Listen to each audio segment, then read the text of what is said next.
নেতা এবং দেশের কর্ণধার সবাই আছেন এখানে। ওনাদের থেকে বাবার সম্বন্ধে জানবো, শুনবো, সেটাই অনেক বড় পাওয়া।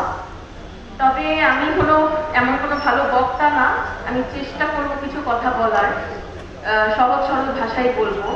কিন্তু আব্বাকে নিয়ে কথা বলতে গেলে না আসলে কিছু শব্দ খুব ব্যবহার করতে হয়, যেগুলো হয়তো শুনতে আমরা প্রতিদিন শুনি, কিন্তু এগুলোর ভার অনেক বেশি, এগুলো অনেক বেশি গভীর।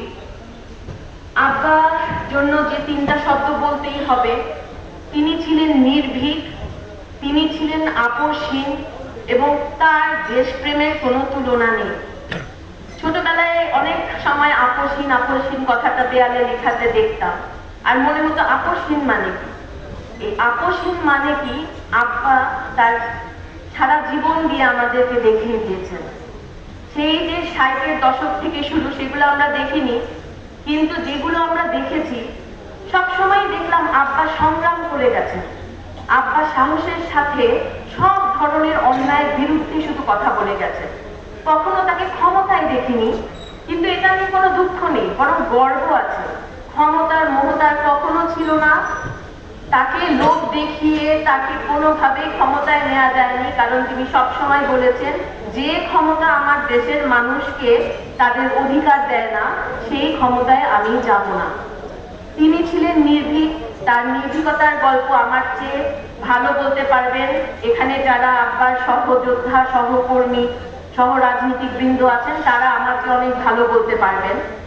তবে আমি যেটা নিয়ে বলবো, আমি বাবা হিসেবে তাকে কাছে পেয়েছি এবং আমি কাছে থেকে দেখেছি তার মানুষের প্রতি ভালোবাসা। এই দেশপ্রেম যে কতখানি গভীর হতে পারে একটা মানুষের। কোনো একটা মানুষ এমন না, নিজের তৃণমূল থেকে শুরু করে উপরে যত উপরে নেতা নেতৃবৃন্দ সবাই তার কাছে সমান ছিলেন। যে এসেছে কেউ কখনো আব্বার কাছ থেকে খালি হাতে যায়নি, আব্বার সাহায্য চেয়ে ফিরে গেছে, এমন একটা মানুষ বোধহয় আমি আমার চোখে দেখিনি আজ পর্যন্ত।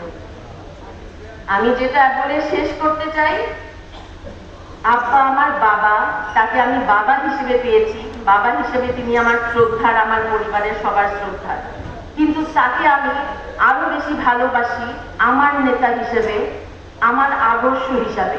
শুধু বলার জন্য না, শুধু বক্তৃতার জন্য না, আব্বার মতো সাহসী, আব্বার মতো আপোষহীন এবং আব্বার মতো দেশপ্রেমিক, দেশের জন্য জীবন দিয়ে দিতে পারে এমন একটা মানুষ আল্লাহ যেন আমাদের দেশে আরো দেয়।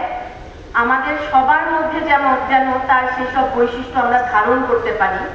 আজকে এটা শোক সভা, আব্বাকে আমরা হারিয়েছি, আমরা এটার অপূরণীয় ক্ষতি। দেশ একটা তার বিশাল হিতৈষী, বিশাল এক নেতাকে হারিয়েছেন, কিন্তু এই শোক সভাটাকে যেন আমরা শক্তি হিসেবে ধারণ করতে পারি। সে যেটা চেয়ে গেছেন, তিনি গণতন্ত্র চেয়ে গেছেন, বাংলাদেশের উন্নতি চেয়ে গেছেন, বাংলাদেশকে বিশ্বের মঞ্চে একটা সুপ্রতিষ্ঠিত দেশ হিসাবে, অন্যায় অবিচার মুক্ত একটা দেশ হিসাবে দেখতে চেয়েছেন। সেইটা যেন আমরা করতে পারি, এই শোক সভাটা যেন আমাদের সেটার পাথেয় হয় এবং এটা যেন সেটার শুরু হয়, সেই আশা ব্যক্ত করে এবং আপনাদের সবার কাছে আব্বার জন্য দোয়া চেয়ে আমি আমার বক্তব্য শেষ করছি। ধন্যবাদ।